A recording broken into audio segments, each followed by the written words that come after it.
Good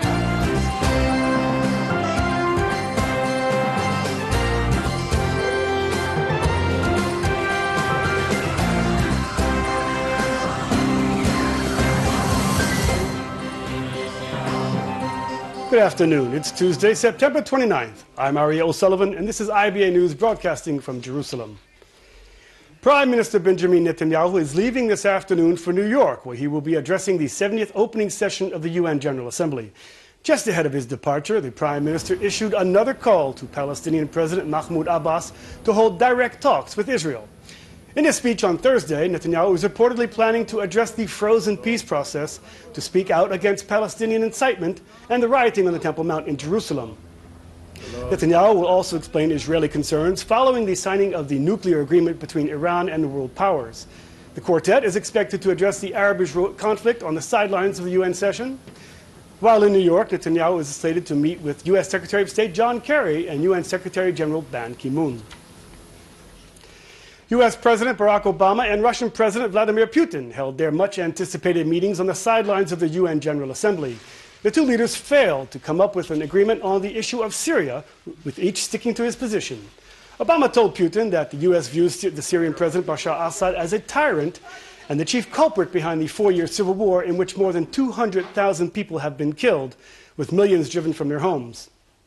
Putin said that there is no alternative to cooperating with Assad's military in the effort to defeat Islamic State, which has seized parts of Syria and neighboring Iraq. Earlier in his speech to the UN General Assembly, President Obama made it clear that the United States believed that Assad must go. He also pointed out that the nuclear agreement with Iran is proof that if the world works together, a great deal can be accomplished. During his speech, Obama failed to make any mention of the Israeli-Palestinian peace process. The belief that power is a zero-sum game, that might makes right, that strong states must impose their will on weaker ones, that the rights of individuals don't matter, and that in a time of rapid change, order must be imposed by force.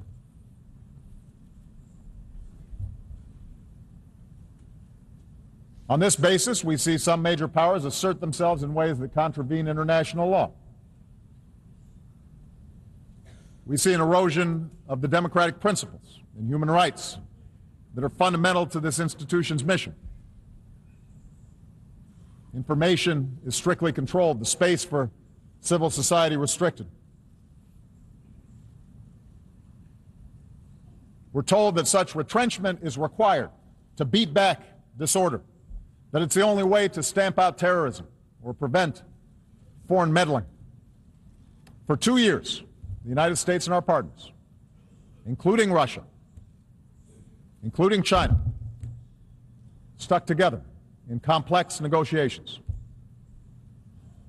The result is a lasting, comprehensive deal that prevents Iran from obtaining a nuclear weapon while allowing it to access peaceful energy. And if this deal is fully implemented, the prohibition on nuclear weapons is strengthened, a potential war is averted, our world is safer. That is the strength of the international system when it works the way it should. The marginalization of the Arab-Israeli conflict at the United Nations is good for Israel, but bad for the prospects of peace with the Palestinians. So says Middle East expert Amos Assael. I spoke with him a short while ago. I think that we have seen in recent years that he had a whole strategy of fashioning Iran as the central problem of the Middle East, and you're right in assuming that this strategy is now being challenged by America's rapprochement with Iran. In this regard, he's going to be on the defensive. On the other hand, everyone today understands, primarily Russia, that the Middle East's instability has become intolerable. In other words, what was once perceived as intolerable only by West Europe and the United States and Israel is now universally seen as such. And this, I think, he will be able to amplify and use for his benefit. Now, neither Obama nor Putin mentioned the Israel-Palestinian conflict. What does that leave Israel? Well, actually, that's good from Israel's viewpoint. It has always been Israel's quest to see the Arab-Israeli conflict marginalized. not because it wants to mislead people about what's happening in the Middle East, but because it has a very firm view about the Arab-Israeli conflict being not the cause of Middle Eastern problems, but their result. And I think that this is now universally manifest. And yet the Palestinian chairman, Mahmoud Abbas, is on his way to the UN as well, and he's going to speak, and he's threatening to maybe get rid of Oslo. What are his options? I think he is also in a predicament, paradoxically, in the wake of the great mayhem in the surrounding countries, which on the one hand, from the average Palestinian's viewpoint, is a reminder that it's better for him and her to live in this country than in any other Arab country, at least as a poor person, which is what most Arabs are these days. But at the same time, the mayhem that his people otherwise benefit from marginalizes the conflict itself. And in this regard, he has to be inventive. But Mahmoud Abbas has never been inventive. He has been a renovator in the sense that he has turned the diplomatic struggle into a substitute to the violent struggle. That has been an interesting policy, but from his viewpoint, it may have spent itself, and at the same time, reverting to the violence that preceded it may not be his thing to do. Well, what do you think Benjamin Netanyahu is going to say in the UN? I think he will reiterate his well-known warning about Iran being a major global threat. Despite this now not being in fashion, he will clearly stand his guns, not as a ploy, because this really is his belief. At the same time, he will also draw everyone's attention to his and the average Israeli's analysis of the current Middle Eastern mayhem as proof that Israel is not the problem in the Middle East, that Israel is part of the solution, and that what Israel faces and all of the conflicts surrounding it have nothing to do with the Zionist idea and the Zionist enterprise, and if anything, it is the great contrast to what the world now decries.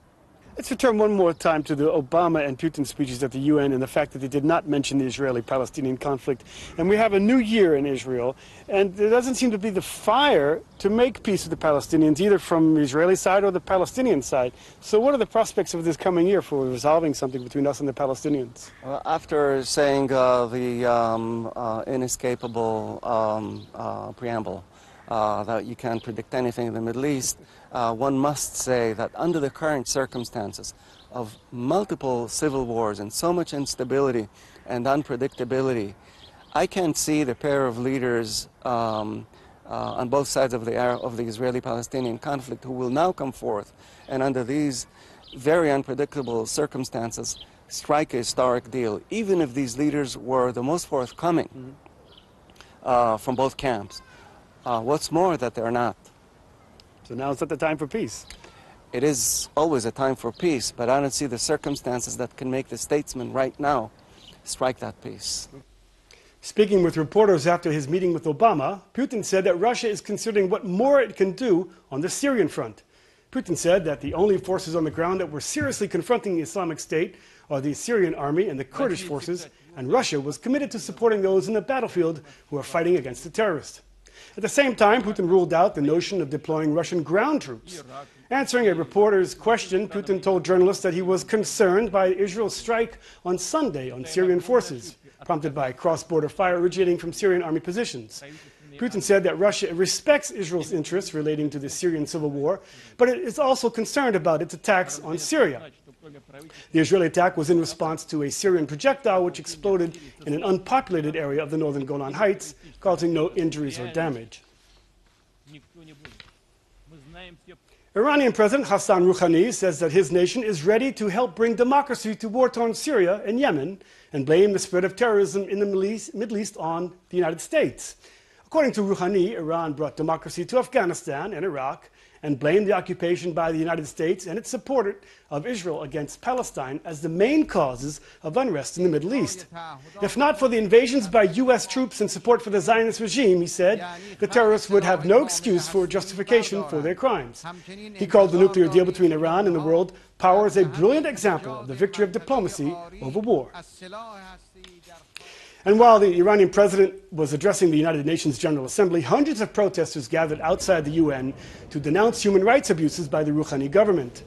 Those attending the rally were divided about the nuclear agreement with Iran, but were united in their opposition to the Iranian regime. Well, the main message is, despite the Iran-U.S. nuclear agreement, which I think is in the right direction, I'm very concerned about Iran and its messing around regionally in the Middle East, sponsoring international terrorism, being negative on Syria, hurting Israel, helping Hamas and Hezbollah. And I'm also concerned about human rights in Iran. There have been 2,000 executions there, 700 the last year, acid attacks on women. There's no democracy there. Yes, this agreement with the United States is a good step, but on the international behavior side, Iran gets a terrible zero. Any president coming into power under the Supreme Leader is going to have the same ideology as any other president before him. He is under the same dictatorship, and he's not a moderate, and he completely proved that by 2,000 executions during his presidency. He is also, the Iranian regime is the source of many terrorism, including what's happening in Syria and other terrorist organizations in the Middle East region, as well as atrocities and human rights violations that are happening within Iran. Well, staying on the sidelines of UN General Assembly, and foreign ministers from 6 world powers and Iran held talks relating to the implementation of their comprehensive nuclear deal signed in mid-July. This was the first time that the teams met together since concluding the deal. U.S. Secretary of State John Kerry called on Iran to uphold its obligations under the agreement. The EU foreign policy chief sounded upbeat. On this last point, yes, we are all fully committed to do our part on implementing all sides, all parts of the agreement. And we all know very well that this is an agreement that requires all the parties to do their part. So I'm confident that the agreement will be implemented at full by all parties in time and swiftly. On Syria, sure, yes, we had also discussion, or let's say we exchanged, especially on the fact that, again, as we managed to achieve something important, so important for the world, through dialogue and diplomacy and multilateralism in this format, this could be also a useful format for other crises. Obviously, this is a possibility that we will explore in the next days. We discussed that, yes. Jordan's King Abdallah told the UN General Assembly that Islamic State has caused World War III, and all forces of reason must unite to defeat what he called the outlaws that have twisted Islam. The Hashemite custodianship of Jerusalem's Islamic and Christian holy sites is a sacred duty, and we join Muslims and Christians everywhere in rejecting threats to the holy places and the Arab character of this holy city. Egyptian President Abdel Fattah el-Sisi invited Syrian parties to meet in Cairo to chart a path forward for the war-torn nation. Speaking at the General Assembly, el-Sisi said that Syria is being torn apart as it faces the threat of division, unprecedented humanitarian crisis, and the ambitions of regional parties. He called on the divergent groups to formulate a clear path for the interim period that provided a common ground for Syrians to build a democratic nation with sovereignty over the entirety of its territory. El-Sisi also called for unity to fight extremists and asked, how many Muslims must fall victim to the abominations of terrorism and extremism before the world recognizes that all of us, Muslims and non-Muslims alike, are at war with the same enemy? In Europe, the flow of mostly Syrian migrants continues unabated. In the past 24 hours alone, some 100 buses filled with migrants arrived to Croatia from Serbia, and the flow shows no signs of ebbing. In addition to the buses, thousands of refugees are walking between the Balkan neighbors in their effort to reach other European nations. From Croatia, the migrants headed towards Hungary, which in turn sends them to Austria. The conditions of the refugees are said to be worsening, with heavy rain making travel that much more difficult. I'm going to Holland because my fiance is there, and Aleppo is very, very bad. so we can't live in Aleppo. As more and more people who are older in these vulnerable groups that are older than 60 years are coming, also a lot of pregnant women who gave birth on their exodus, and a lot of small children under 5 years. Mostly they are healthy, but they suffer from injuries that was due to this road that they took, and also something that they can't prevent poor hygiene related diseases. The Temple Mount in Jerusalem was relatively quiet today compared to recent days. Today's hotspot was near Ramallah, where dozens of Arab youth blocked the road and threw stones at the vehicles of Israelis who lived in the Jewish community of Beit El. Several vehicles were reportedly struck, but there were no reports of any injuries. Security forces were quick to arrive on the scene with riot dispersal equipment, and the Arab protesters were dispersed. Security forces have arrested 2 Palestinian men on suspicion of setting fire to a gasoline station in the settlement of Eli in August.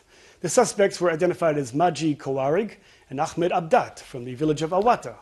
The 2 suspects have confessed and told police that they wanted to take revenge for the Duma attack in which the Dubeishi family was set on fire.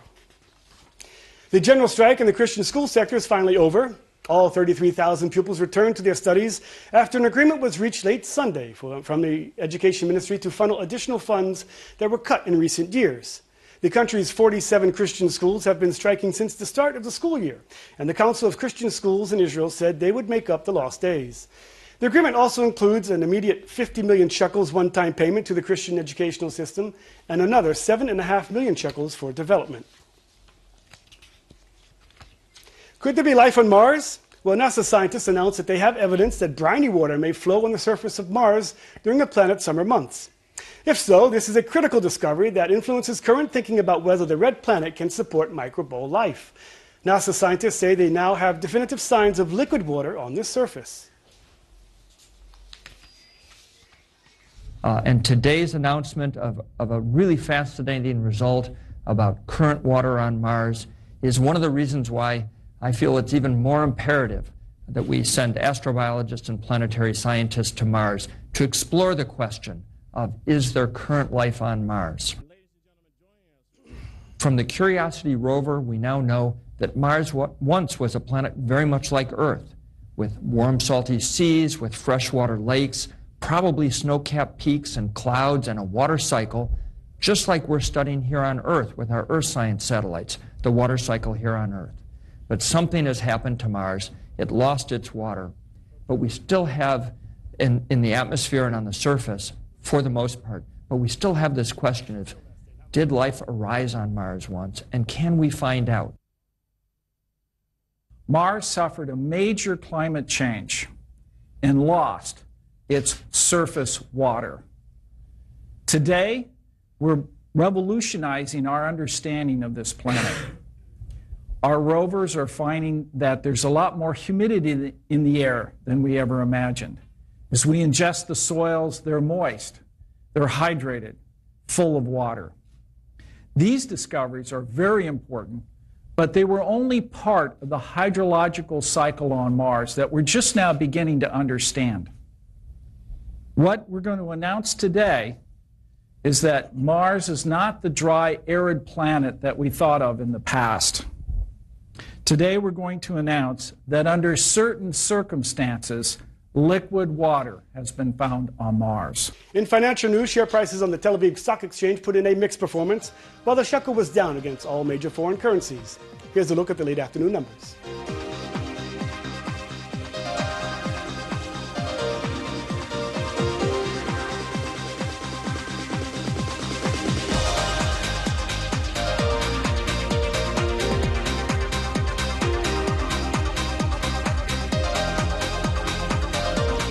Turning to the weather, and the forecast is for partly cloudy skies with a slight drop in temperatures, and there may even be scattered showers in the north and central parts of the country. Here's a look at the expected highs and lows at home and abroad for the next 24 hours.